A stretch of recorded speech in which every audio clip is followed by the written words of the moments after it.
I want to take you back to the very first Tekken 8 trailer. The rain, the punch, the sweat, the camera gliding over the models that looked like they had just stepped off a CG render farm and into the fight itself. It was really a shut up and take my money moment. After Tekken 7's incredible run, this looked like a slam dunk and a generational leap. Fast forward to now, heat pops mid-screen, you hold block, your life is melting away. I mean, new stance into guess again. A 20-second combo route that carries you coast to coast, wall to wall. The whole round just starts to feel like a highlight reel. But for someone else, somewhere along the way, Tekken 8 stopped feeling like Tekken and started to feel like Unga? Unga isn't that you're mad that you lost. Unga is when the system just gives you a Super Saiyan timer and just tells the other player to hold that. I mean, defense stops being a decision and it just starts being a waiting room. And that's the feeling that a lot of players are talking about. But to understand how we got here and how it could get fixed, we should probably rewind.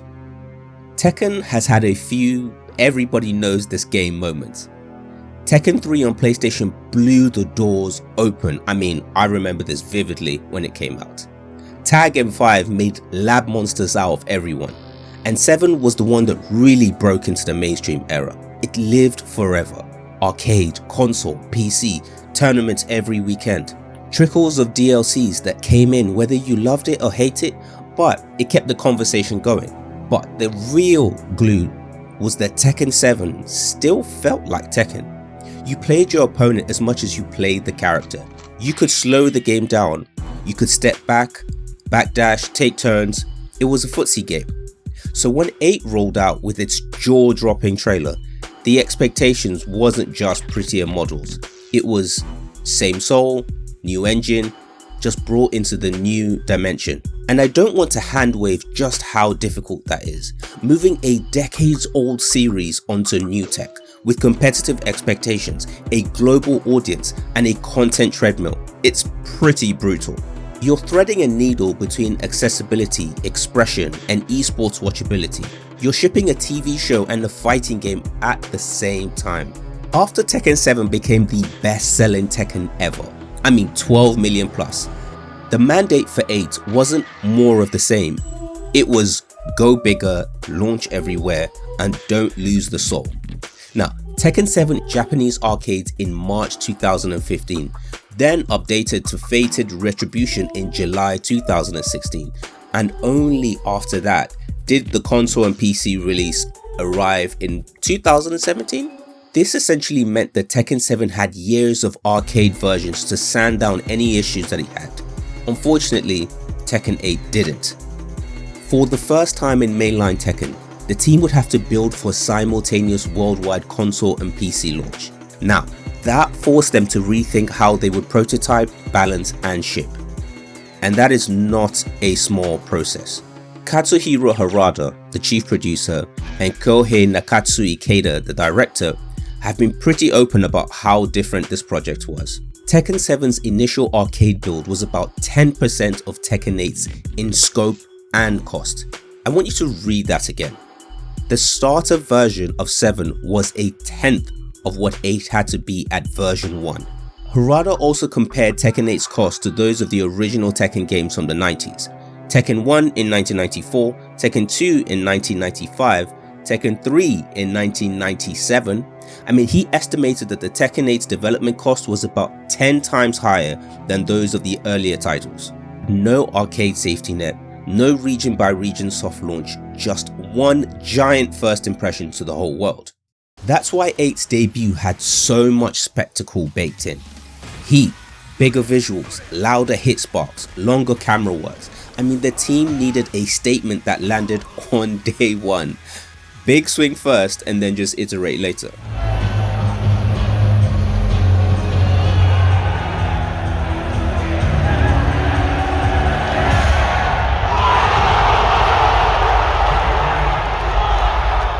Now, Harada talks about balancing the two constituencies that often want opposite things. Players who crave fair, expressive games, and stakeholders who just need it to hit so that the business can sustain itself. He points to Tekken 4 as the cautionary tale. When you change too much in the wrong direction, you'll pay for it for years to come. That tension, innovation versus identity, risk versus retention, it just hangs over every decision that you feel when you press a button in Tekken 8. And you can hear that tug of war in every change note. Stack on top of that the realities of AAA game development. The team scaled up massively, multiple studios, shipping while an audience was watching in real time. The launch landed strong, 2 million copies in the first month, but success cuts both ways. You can see the human fingerprints most clearly in how Season 2 unfolded and how the studio responded. The player said, "You promised a buff defense, but the offense is still strong and he runs the show." The team would post balance changes acknowledging that there are problem areas. Heat smash tracking, get up flow, overtuned offense. They pushed patches to rein that in without erasing the game's core identity. And that is a very nasty tightrope. The balance changes literally says, tone down smash tracking, improve defensive options for knockdowns, stabilize offense and defense ratio, all things that the community had been asking for. And here's the messy truth. The vision made sense on paper. Ikedo's pitch for Heat was aggressive Tekken. Some might say that Tekken is a defensive game at its core. There's lots of footsies, there's poke and backdash metas, and Ikedo's pitch for Heat was to emphasize initiative and make the neutral visible to new eyes. Give every character a once per turn ignition. It's my turn and I'm cashing it in. But when you remove the arcade buffer and go straight to 10 million plus eyeballs, and you're a studio who don't have the experience, like many other companies to be fair, of iterating on the fly, releasing openly to everyone, whoa, it's going to be difficult. And what would happen? Nerf this, add risk here, tame tracking here. All this would happen in front of everyone. Pros, casuals, investors. I understand the frustration that many Tekken fans are feeling. A veteran team tries to reinvent Tekken without the runway that historically saved them from their own boldness in the past. They shipped a gorgeous, loud, polarizing, hyper-aggressive version of Tekken. They took many punches from the community, and when the players said this tilted way too far, they put it in writing about how they would pull it back, and they actually started doing that. We can respect the attempt, but we also need to judge the outcome. Now, this problem isn't about effort, it's about the North Star. They built a show first and a fight second. Let's talk about Heat for a moment. The big idea that made sense on paper. Heat is a universal power-up mechanic. Mid-match, it's easy to understand. It's got big sounds, big glow, big roots, and it gives every character a go button that produces TV-readable momentum. It also flattens the old knowledge tax, where a newer player had to master deep movements just to feel the game's flow. But now, you just pop Heat. You get agency, you can do something in 10 seconds that would have taken you 10 months in the older games. This isn't just Tekken. The genre has been moving this way for a while now. Power Stone, Bloody Raw. Street Fighter went from saving your meter for supers to V-triggers to a drive system that turns neutral into constant power decisions. And why? It's because mid-match power windows create highlights. Highlights travel well. Highlights sell. So in a pitch deck, the recipe is coherent. Give everyone a mid-match power window. You don't have to earn it, you just get the power and you execute whenever you want. This was supposed to be a ramp for intermediates without deleting mastery. Now, stream viewers can tell when something important is happening. That's the theory. And if you only play training mode, that's great. 8 feels amazing. The movement is smooth as butter. Until you decide to go online and then you run into 3 problems that stack. Tracking beats movement. Sidestep is butter on paper, but the wider tracking, buffed homing and Heat engages vacuum you back in. You step, but the game says, nah bro, where you going? Number 2, the stance guessing game. Oh my gosh, the stance guessing game. You block correctly and the attacker still stays on plus, stays in stance, forces coin flip into coin flip. You read them correctly, but the system still rewards autopilot. Heat plus recoverable plus heat smash. I mean, this thing chips through block. This results in end of heat checkmate scenarios. The game is telling players to put your foot on hyper aggression at all times. Before we get to any potential fixes, let's just look at the community polls. Tekken 8 would launch on January the 26th, 2024, after months of hype and build up, and day one felt like a coronation. The camera swooped, the models glistened, and Heat said, "It's my turn now." Clips went everywhere. Streams spiked, everyone agreed on one thing. Tekken had never looked this good. Then the matches actually started. You sidestepped and it tracked. You blocked right and it's still their turn. Round over, coast to coast highlight reels for someone else. And you started to see the same captions over and over. Why is sidestep losing here? Why is it that when I block, I still have to guess again? And why is Heat the answer to everything? Week 2 became a chorus. What are we playing? The player or the flowchart? The word Unga stopped being a joke and started to feel like a design choice. And to their credit, the team came out and they didn't hide behind anything. They were open, as difficult as that is. Season 1 patch would land and they published a rare balance policy in plain English. Turn down smash tracking, give defenders a breath off the floor, rebalance the offense to defense ratio. I mean, it read like, yeah, we hear you guys, we'll fix it and we'll put it back.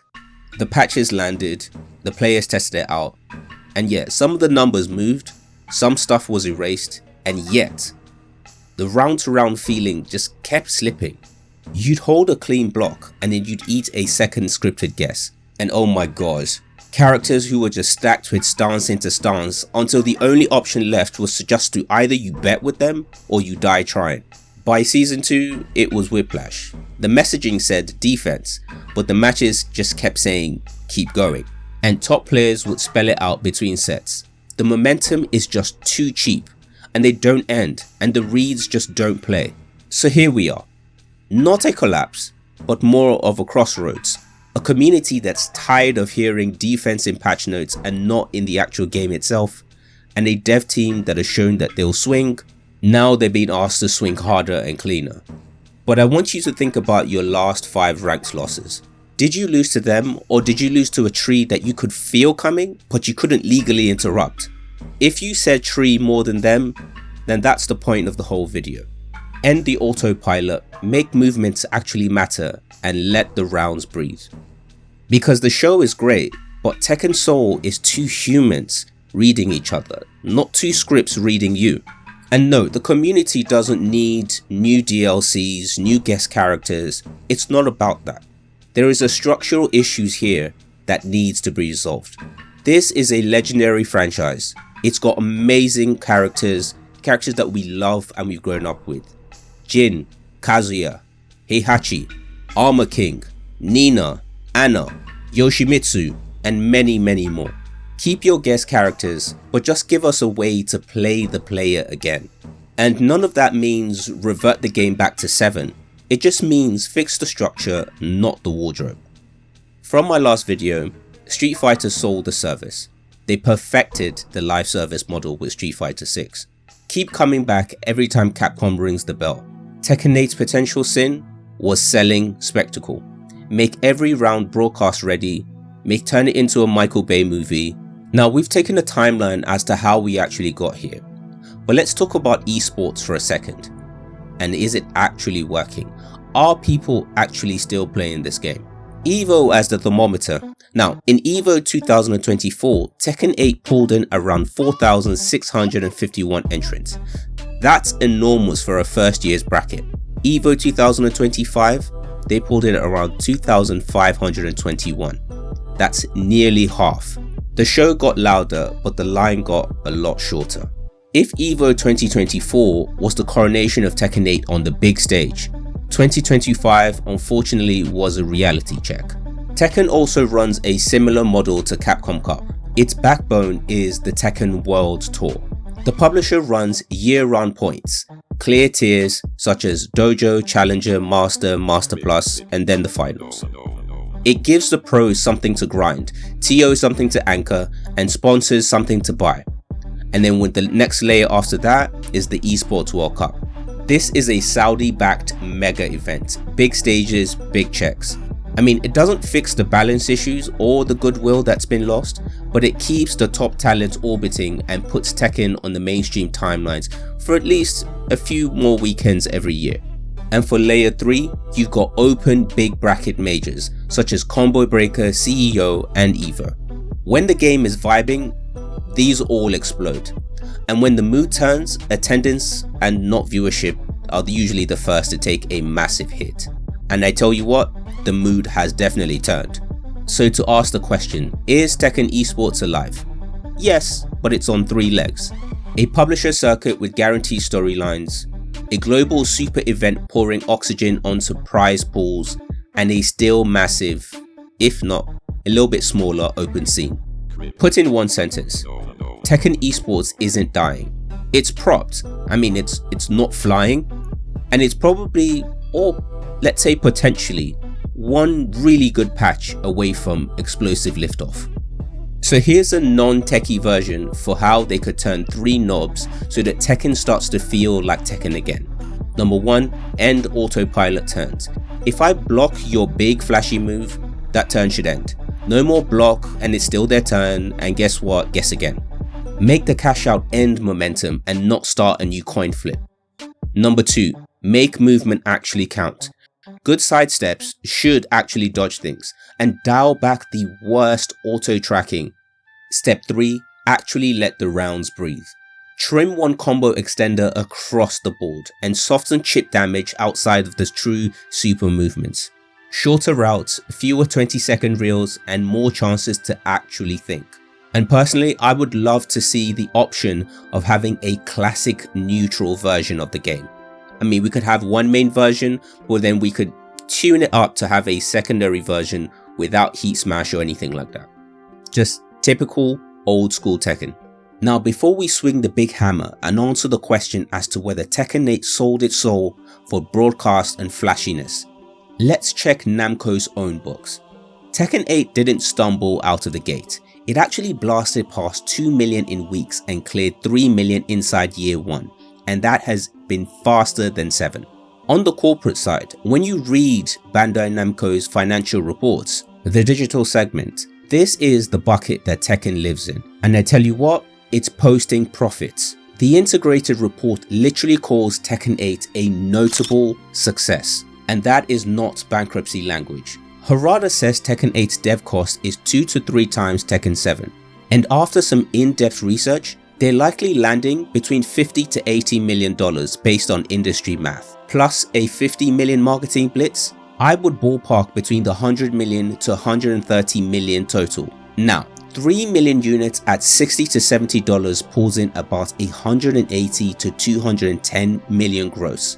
When you take away costs, that nets them between $125 to $150 million after fees.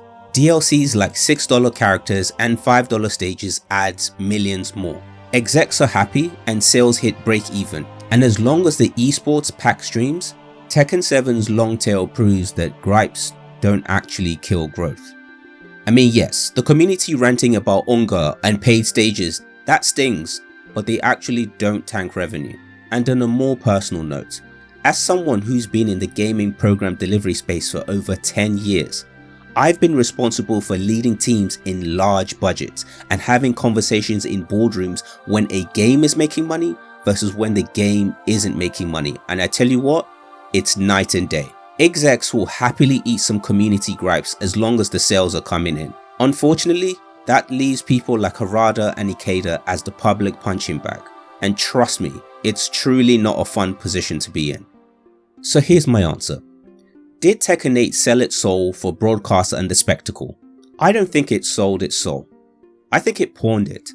On the books, that move paid, units moved, DLC Runway is funded, and they mark the project as a notable success. The broadcast and spectacle works for now, but pawning their soul away has come with a painful interest. Spectacle and flashiness in the game buys curiosity, but it doesn't always get people to stay for the long term. And if this new version of the game means I blocked right, but then I have to block the sequel, in the long term, we risk seeing entries dip in tournaments, weeklies thin, discounts deepen, and DLC attach softens. It's a question of money today versus the mood tomorrow. They traded a chunk of what makes Tekken Tekken for a season of spectacle, broadcast hype, and for new eyes, with a plan to buy back some of that soul through patches and iterations. And yes, some of that buyback has already started, but some of it really needs to be happening a lot faster. And some of it needs to be braver, without always thinking about the bottom dollar. You can keep the Michael Bay spectacle, but give us the game. You can sell a season and protect the loop that made the people care enough to complain. You can make a broadcast and still let the humans be the headline.